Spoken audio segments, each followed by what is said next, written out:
दोस्तों, मैं विकास मौर्य आप सभी का अपने YouTube चैनल विनर एजुकेशन पर एक बार पुनः हार्दिक अभिनंदन एवं स्वागत करता हूं।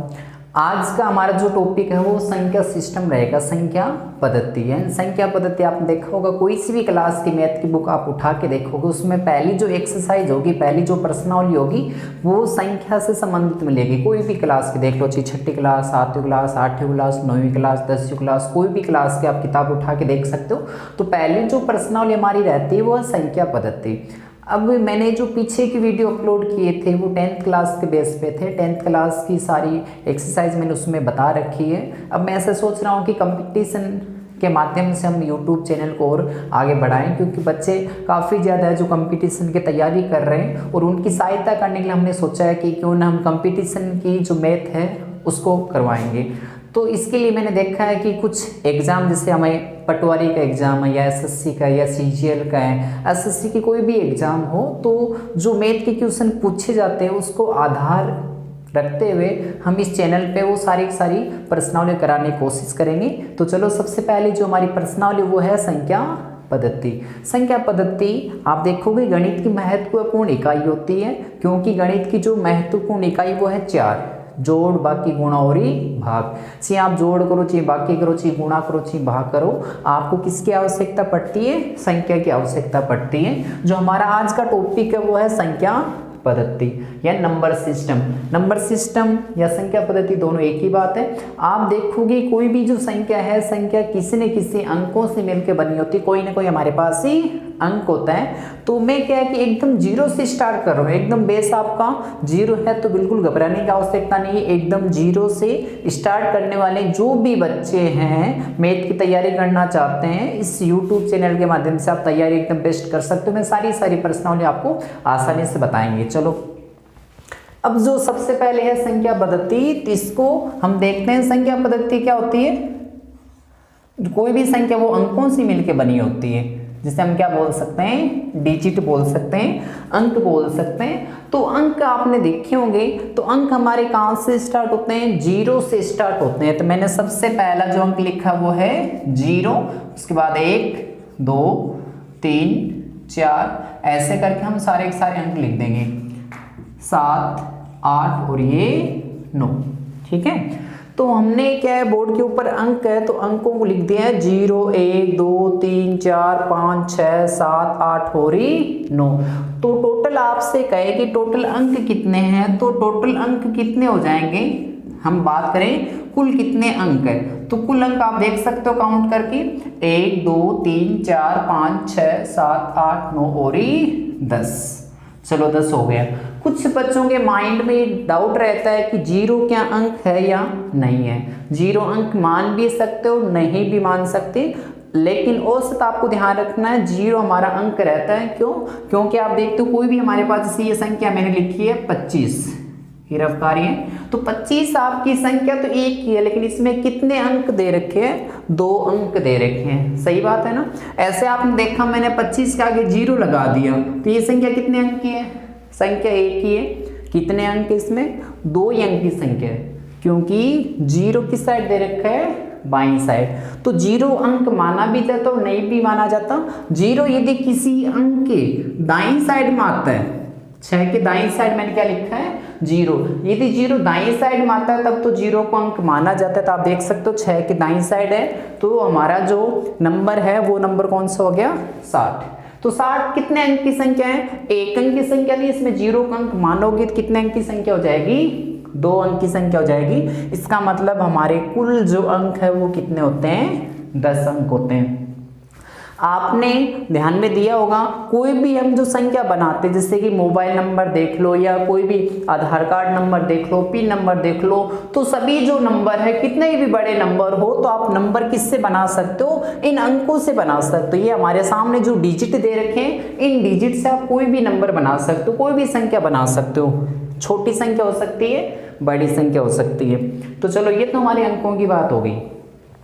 इन अंकों की सहायता से हम क्या बनाते हैं? संख्या बनाते हैं। अब संख्या क्या है कि समय के अनुसार, परिस्थिति के अनुसार अलग अलग रूप में आती रही। तो सबसे पहली जो संख्या है वो है हमारी प्राकृत संख्या।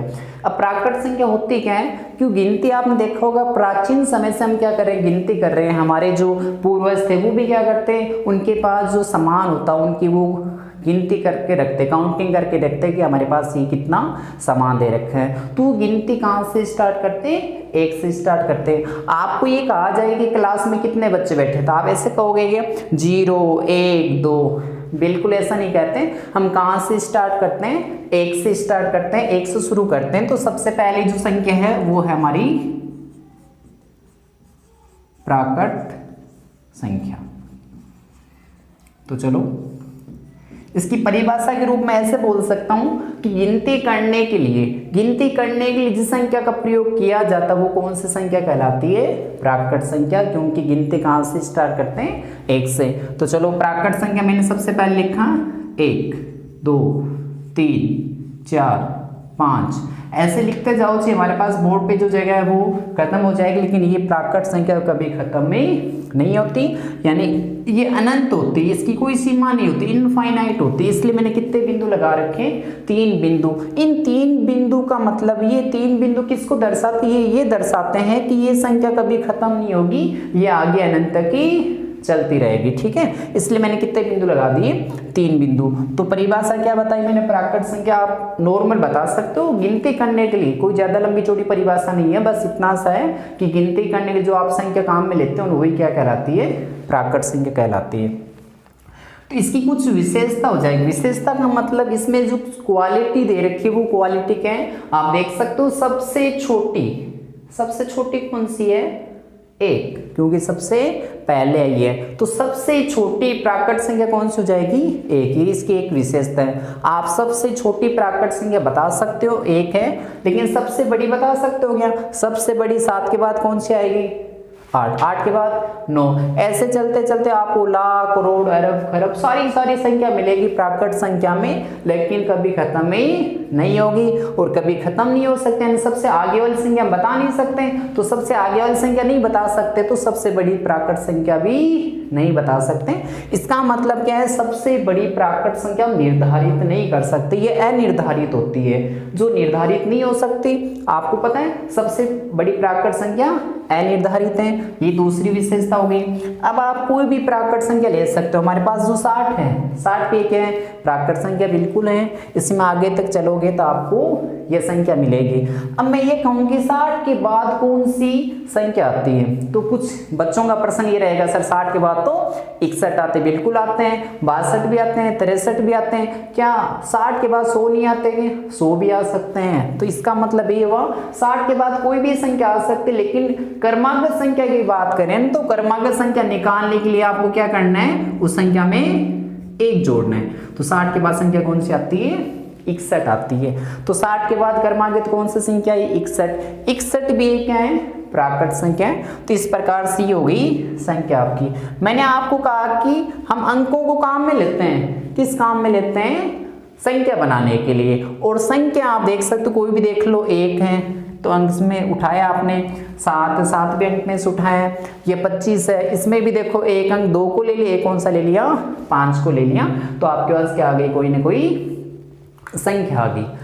अब इसमें कुछ कमी थी, आपने जैसे कि समय के अनुसार आपने देखा होगा, कोई चीज की कमी लगती है हमें तो हम उसको क्या करते हैं, सुधारते हैं उस कमी को। वैसे आपने देखा कि प्राकट संख्या में कुछ कमी रहेगी और कमी को हम क्या करते हैं, सुधारते हैं। इसमें किसकी कमी है अभी बताते हैं। आपके पास यदि 500 रुपये, आपने 500 रुपये का पेन खरीद लिया, तो अब आपको कहें कि आपके पास क्या बचा, आप कहोगे सर एक पेन तो बचा, हमारे पास पेन आ गया 500 रुपये का, वो बात नहीं है। आपके पास पैसे की बात करें तो पैसे कितने बचे आपके पास से, 0। तो 0 किसमें कुछ कमी है, आपको क्या प्राकट संख्या में दिखाओ 0 का है, तो बिल्कुल ढूंढने की कोशिश मत करना, चले मत जाना, प्राकट संख्या में आपको कभी क्या नहीं मिलेगा, 0 नहीं मिलेगा। तो इसमें ये कमी है, कौन नहीं, इसमें 0 नहीं है। तो चलो इस 0 की पूर्ति को कंप्लीट करने के लिए आप क्या करोगे, दूसरी संख्या आपने एक बनाई, वो कौन सी संख्या हो जाएगी, 2 नंबर संख्या में जो है आपकी वो है पूर्ण संख्या। नाम से आपको ऐसा लग रहा है जैसे ये तो पूरी संख्या होगी, भाई इसमें तो कोई कमी नहीं हो सकती, ठीक है। जैसे पूर्ण का नाम ऐसे है कि पूर्ण संख्या, इसमें तो आपको पूरी संख्या मिलेगी, बिल्कुल नहीं। आपको ये पता है तो परिपूर्ण तो कोई नहीं, संसार में किसी को देख लो चाहिए, आप देख लोगे आपकी कोई आदर्श है वो परिपूर्ण बिल्कुल नहीं, उनमें भी कुछ ना कुछ क्या रहती है, कमी रहती है। आदर्श आदमी वही होता है जो अपनी कमियों को सुधारता है, कमी हर व्यक्ति में मिलती है, जो कमी को सुधारता वही आगे बढ़ पाता है। चलो कोई नहीं, इसमें प्राकृत संख्या में किसकी कमी थी, 0 की। चलो कोई नहीं, मैंने 0 को ले लिया, घर की बात है, क्यों 0 को ले लिया। उसके बाद संख्या कौन सी जाएगी, 1 2 3 4 5 6 7 8, चलो ऐसे 3 बिंदु लगा दिए। तो मैंने क्या किया, बस एक छोटा सा काम किया है, देखो नकल करने आती है सभी को, वैसे ही मैं नकल करके नीचे लिख दिया, देखो 1 2 3 ऐसे लिख दिया। 3 बिंदु भी देखो मैं नकल करके लिखे हैं। तो आपने ऊपर वाले सारी संख्या लिख दी, बस थोड़ा सा ध्यान देना, इसमें क्या और शामिल कर देना, 0 को और शामिल कर दिया। तो 0 को शामिल करते इस संख्या को हम क्या बोल सकते हैं, पूर्ण संख्या। पूर्ण संख्या होगी, तो इसमें किसकी कमी थी, 0 की, वो किसने पूरी कर दी, पूर्ण संख्या।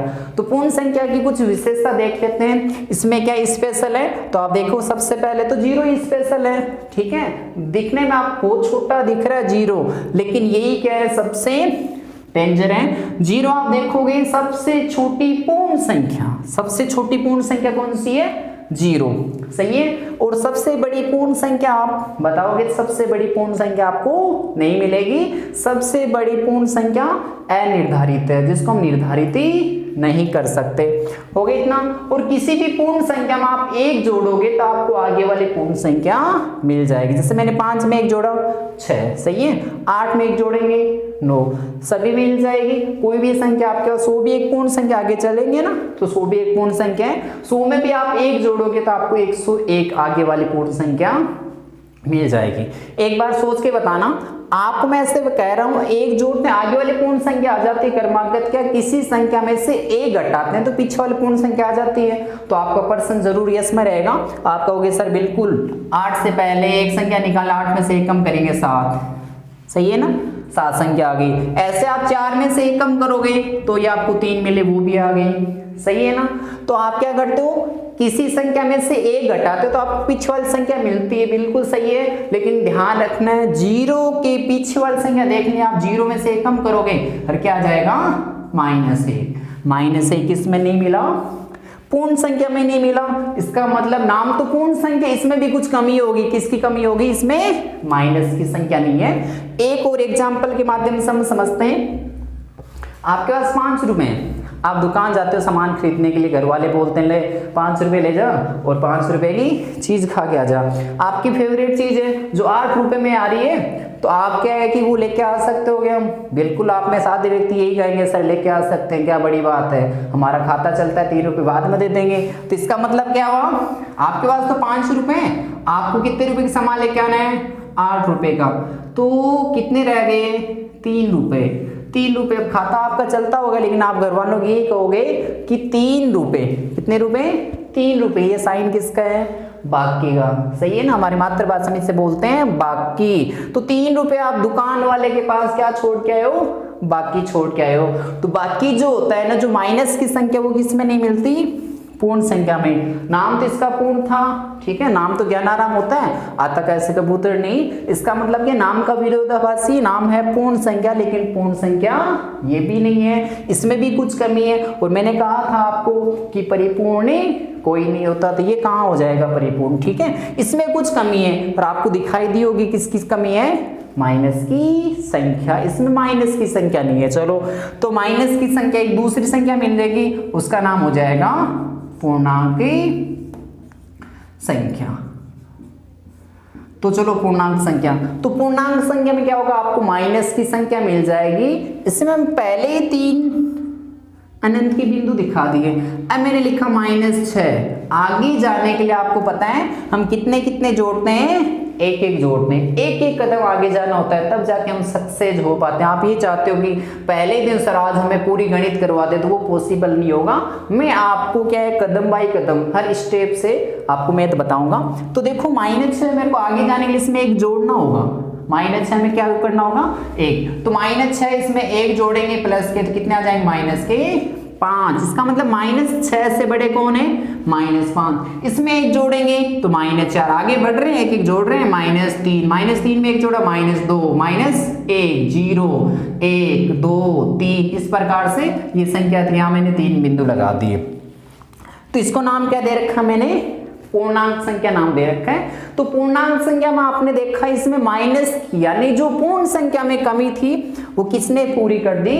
पूर्णांक संख्या में। पूर्णांक संख्या में आपको माइनस की संख्या मिल रही है, -6, -5, -4, -3, -2, -1।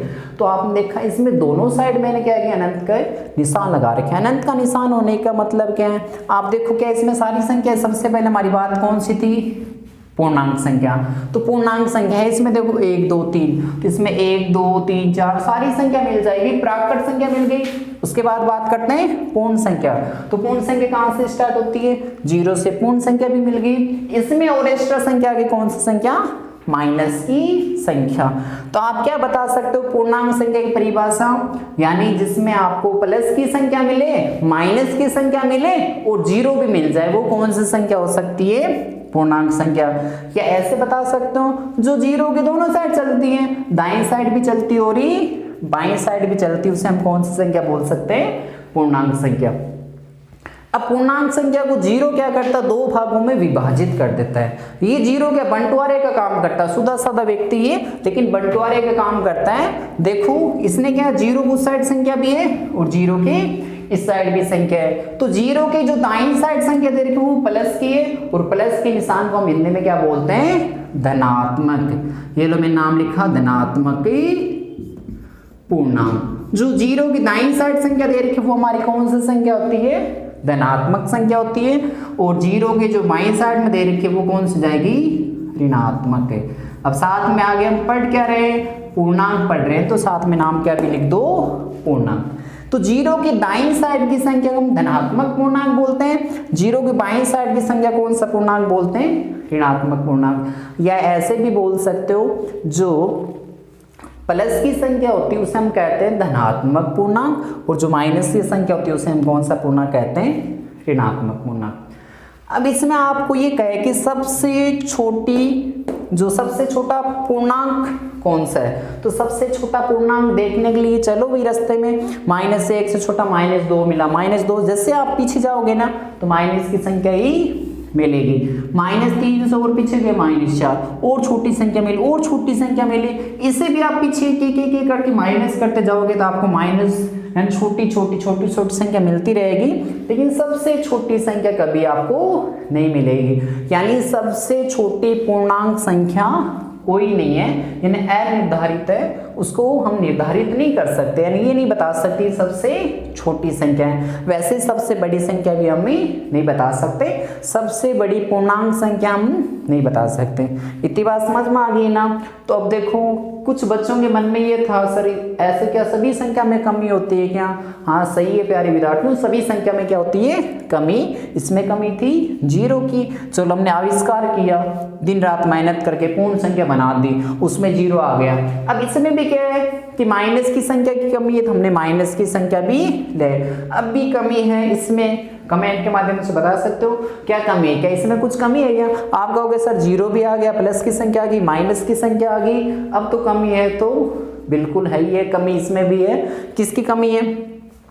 आपको मैं कहूंगी भैया आधा बताओ, इसमें आधा कहाँ है? आधा देखो कहीं है क्या?